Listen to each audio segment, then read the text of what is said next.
Наверняка почти каждый знает хоть какую-то кровожадную и безжалостную мужскую банду. Но знали ли вы, что есть и такие группировки, в которых состоят только девушки? В этом видео вы узнаете о том, какие существуют женские банды, как они появились, а также то, чем они занимаются. Приятного просмотра! Внешне я женщина, но внутри я больше мужчина, чем вы. Так любила говорить Нунция де Амика. Она стала самой успешной женщиной-боссом в одной сицилийской банде. Как она смогла занять этот пост? Да все просто. 3 ее братьев поймала полиция, когда они пытались продать мелкую партию наркотиков. Но не думайте, что они справлялись лучше, чем их сестра. На деле эти 3 мужчин оказались слабаками в сравнении с Нунцией. Женщина смогла занять чуть ли не главный пост наркоторговца на юге Италии. Она просто завалила страну кокаином. Как Нунция смогла стать столь могущественной? Все дело в ее подходе к решению вопросов. Она была очень жестокой и строгой. Всех обидчиков семьи и просто личностей, которые мешали вести бизнес, она без всякой жалости устраняла самыми страшными методами. Жестокие пытки, избиения, убийства – все это курировала обычная мать 5 детей. Ее яркая история могла бы продолжаться и дальше, если бы не конкуренты. В один день она находилась в детской комнате в своем особняке и укладывала самого младшего ребенка спать. В момент, когда Нунция склонилась перед колыбелью малыша, неизвестный произвел 2 выстрела. Женщина погибла на месте. Но что самое интересное, ребенок остался цел и невредим. Кто именно заказал это убийство, неизвестно до сих пор. Вообще, по статистике, в итальянскую мафию с каждым годом приходит все больше и больше женщин. Почему же так происходит? Все дело в том, что большинство мужчин начинают все чаще попадать в тюрьмы на очень длительные сроки. Некоторые погибают во время различных разборок между бандами. Из-за этого брать бразды правления, да и просто выполнять обычные поручения приходится женщинам. Вот, например, Анна Скаралла стала лидером клана Пантичелли сицилийской Каморры. Это одна из самых беспощадных мафий современной Италии. Женщина не просто так взяла на себя огромную ответственность за управление преступной группировкой.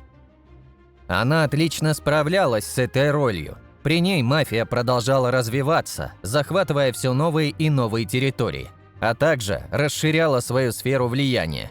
Но даже так Анна Скаралла не смогла убежать от правосудия. Ее задержали полицейские прямо у дома.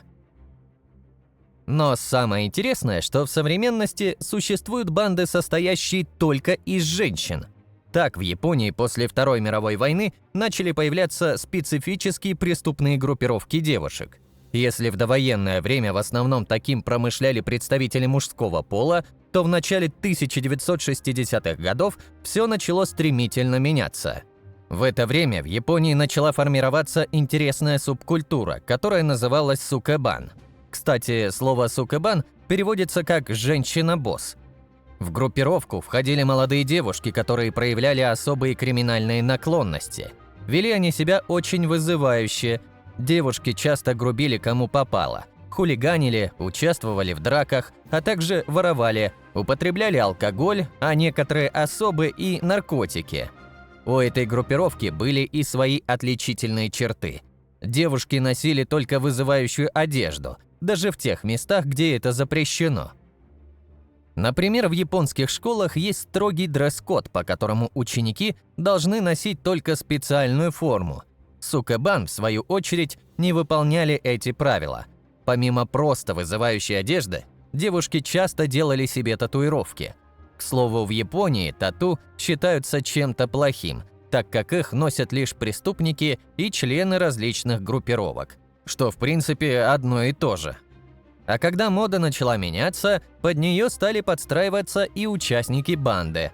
В 90-е девушки носили мини-юбки, красили волосы в очень яркие цвета, а также использовали большое количество макияжа. Обычно сукэбан собирались в людных местах возле крупных торговых центров и магазинов или рядом с железнодорожной станцией. Там они вели себя очень вызывающе. Помимо грубости по отношению к окружающим, девушки могли ограбить магазин и простых прохожих. Некоторые из них торговали наркотиками и контрабандой, а особо испорченные личности были замечены за проституцией. Таких группировок в Японии было очень много. Отличить их можно было по специфической эмблеме, которую пришивали прямо на одежду. Самой крупной из банд считался союз бандита Канта. В ней состояло более 20 тысяч девушек. Даже якудза считались мнением этой группировки. Настолько высок был их авторитет. Как известно, в Бразилии также есть большие проблемы с преступностью.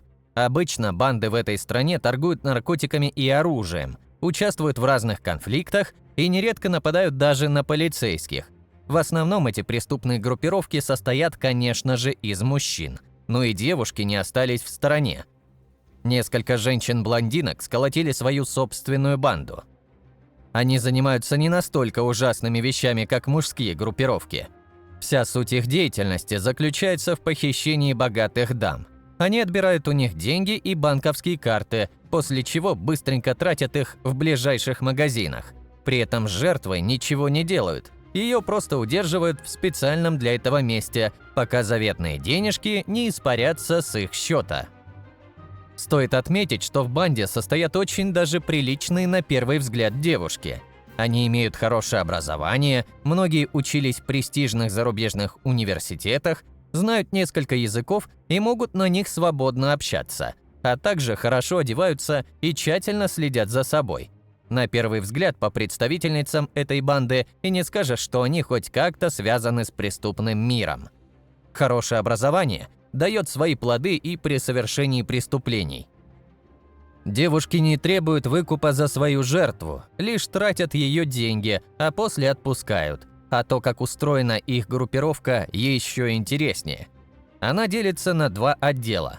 В первом представительницы слабого пола занимаются непосредственным похищением жертвы и ее запугиванием. Второй отдел занимается обналичиванием средств с украденных карт и покупками. Как сообщает полиция, женщины орудуют уже 4 года и за все это время ограбили не менее 50 человек. Стоит отметить и то, что они нападают только на иностранных туристок, преимущественно блондинок. Такой подход позволяет оставаться непойманным долгие годы, так как жертвы грабежа плохо знают местный язык и улицы города, что еще больше запутывает следователей. Чаще всего банда тратит деньги на брендовую одежду и электронику. Самой большой кражей за все время стали $9000, которые в тот же день девушки потратили на себя. За 3 года работы полицейских над этой группировкой было задержано только 2 участницы. Одна из них, кстати, была брюнеткой, что очень странно. Она управляла автомобилем при похищениях, а вина второй преступницы доказана лишь частично. В России было много преступных группировок, и в одну из них входили не только мужчины. Называлась эта банда «Русские амазонки». Такое название она получила в обществе из-за того, что рядом с местом преступления был найден нож, на котором было написано «Моей любимой амазонке». Тогда полицейские подумали, что холодное оружие относится непосредственно к преступлению. Но позже было доказано, что никакого отношения к убийству оно не имеет. К тому моменту в обществе пошли разговоры о загадочной банде амазонок. Но история возникновения этой преступной группировки звучит так, будто это настоящий романтический фильм. 18-летний студент-медик Роман выполнял просьбу матери. Он должен был отнести ее подчиненной Инессе ключ от архива. Когда он встретил 27-летнюю женщину, то тут же влюбился. Хоть она и была замужем, и у нее была дочь, Инесса была не против таких отношений, ведь она часто изменяла своему мужу. Естественно, молодому человеку не нравилось, что внимание ее возлюбленной достается кому-то еще помимо него. Из этой ситуации он нашел единственный выход – убить всех своих соперников. Самое удивительное, что женщина поддержала этот план. Первой жертвой банды стал муж Инессы. Женщина сообщила Роману, что супруг отправился на работу. Тогда мужчина работал сторожем и ушел на дежурство. 2 февраля 1998 года Роман с револьвером пришел на КПП, где работал супруг Инессы. ворвался туда и выстрелил 6 раз. Мужчину доставили в тяжелом состоянии в больницу. Туда же отправилась и Инесса. Спустя 3 суток он скончался. Мужчина так и не узнал, что его убила собственная жена. Спустя месяц в дом покойного супруга Инессы заехал и Роман. Вокруг участка он возвел огромный забор. В 1999 году Инесса родила от Романа дочку, которую назвали Настей. Семья казалась благополучной, никто даже и не мог подумать, что будет происходить дальше. Роман готовился совершать новые убийства. На этот раз он планировал разобраться с любовниками Инессы. К слову, она тоже подключилась к делу. Банда совместно совершала все новые и новые преступления. Спустя несколько лет и серии убийств противники Романа закончились. Тогда же эта адская семейка поняла, что можно не работать, а просто грабить кого попало, даже если ради этого требовалось совершать убийство. Постепенно к их деятельности подключились и другие члены семьи. Первым к делам подключилась сестра Романа, Анастасия, а после и ее муж Сергей, который работал в местной госавтоинспекции. Именно Сергей был наводчиком для совершения преступлений. Он отдал преступникам рабочую рацию, благодаря чему те всегда знали, где их ищет полиция. Помимо этого, он всегда делился информацией о богатых и зажиточных работниках полиции, а также местах, где часто останавливаются богатые люди. Именно такой компанией банда амазонок совершала свои убийства. Самое удивительное то, для чего они это делали. Ни выкуп, ни какие-то личные претензии не имели роли для этих людей. Все, ради чего были нужны эти смерти – ограбление. Семья убивала богатых людей, врывалась в их дома и воровала все, что плохо лежит. Не смущались забирать даже одежду, не говоря уже о дорогих предметах, например, телевизоров. Поймали членов банды как раз во время одного такого дела. 8 сентября 2013 года Роман и Инесса ворвались в частный дом и убили его хозяев. Они собирались похитить 3 бутылки шампанского и упаковку куриных окорочков. Но после того, как бандиты покинули дом, их заметили полицейские. Завязалась перестрелка, в ходе которой был убит 1 сотрудник, а также ранен преступник. В тот же день всю банду задержали. Как оказалось, свои преступления они совершали ради собственной выгоды и не щадили ни взрослых, ни детей. Америка постоянно страдает от различных преступных группировок. Но, что удивительно, 2% от всех бандитских организаций являются полностью женскими. Так вот, одна из них орудует в штате Флорида. В ней состоят только красотки возрастом от 22 до 27 лет. И их главная цель – богатые пожилые мужчины. Почему именно этот штат? Дело в том, что Флорида – настоящий рай для вечеринок и крутого проведения времени. Особенно это касается мужчин в возрасте, которые хотят оторваться, как в своей молодости. Девушки из этой банды знакомятся с богачами и начинают с ними тесно общаться. Они заманивают мужчину тем, что обещают устроить настоящую ночь страсти. Естественно, устоять от такого предложения мало кто может. Свою жертву девушки приводят в отель. Там они подмешивают в напитки снотворное, от которого мужчины засыпают крепким сном. Преступницы делают это специально, чтобы без лишних нервов забрать все самое ценное, начиная просто с денег в кошельке, заканчивая брендовыми вещами и дорогими аксессуарами. Важно отметить, что не все пожилые люди могут легко проснуться от действия снотворного. Некоторым потребуется медицинская, а то и реанимационная помощь с большим количеством лекарств. А некоторые и вовсе не просыпаются после такого. Поймать преступниц получается очень редко. Дело в том, что пострадавшие в основном не обращаются в полицию. А некоторые из тех, кто осмелится пожаловаться, не могут вспомнить всего, что происходило в тот злополучный день. Из-за этого получить дельную информацию о воровках почти не получается. А то, сколько иногда получается украсть у этих девушек, поражает. Суммы могут исчисляться сотнями тысяч долларов. Но есть и еще одна банда, она орудует уже на автомобильных дорогах. Ее участницы выходят на обочину в одних плавках, завлекая проезжающих мимо автомобилистов. А если кто-то решится остановиться, чтобы поговорить с девушкой или предложить прокатиться, то на него тут же нападут. Обычно банда просто наставляет на водителя оружие и крадет все, что у него есть, но в некоторых случаях конфликт перерастает во что-то большее. Но не все банды были созданы, чтобы совершать злостные преступления.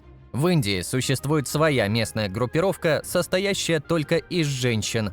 Она называется «Розовая банда». Ее суть заключается в защите всех женщин деревни, в которой орудует группировка, от домашнего насилия. Создала эту банду Симпат Деви Пал. Эта женщина в 12 лет стала женой местного продавца мороженого. Мужчина грубо обращался со своей возлюбленной. В возрасте 15 лет она родила ему ребенка, а в 16 чуть было не погибла. В один день Деви Пал увидела, как ее соседку жестоко избивает муж. Тогда она решилась заступиться за нее. Правда, из этого ничего путного не вышло, ведь ее тоже избили до полусмерти. После того, как Деви оправилась от побоев, она подговорила своих 5 подружек избить этого мужчину. Они взяли бамбуковые палки и отметелили соседа, после чего заставили его на коленях просить прощения при всей деревне. После этого женщина не могла остановиться. Она сделала целью своей жизни борьбу за справедливость против домашнего насилия. На счету банды несколько десятков избитых мужчин. Полиция же на это закрывает глаза, так как, по сути, банда выполняет их работу. Да и глава группировки, Симпат Деви Пал, получила большую популярность и авторитет среди населения, и ее задержание может вызвать большие протесты. Но почему банда называется розовой? Дело в том, что девушки, состоящие в этой группировке, одеваются исключительно в ярко-розовые наряды. Они всегда орудуют боевыми дубинами, сделанными из бамбука. А общее число участниц этого движения перевалило за 300 тысяч женщин. Стоит отметить, что они никого не грабят и не убивают, а лишь избивают палками мужчин, позволяющих себе избивать своих жен. Это были самые известные преступные группировки, в которых принимают участие женщины. Спасибо за просмотр и до встречи в следующих видеороликах. Пока!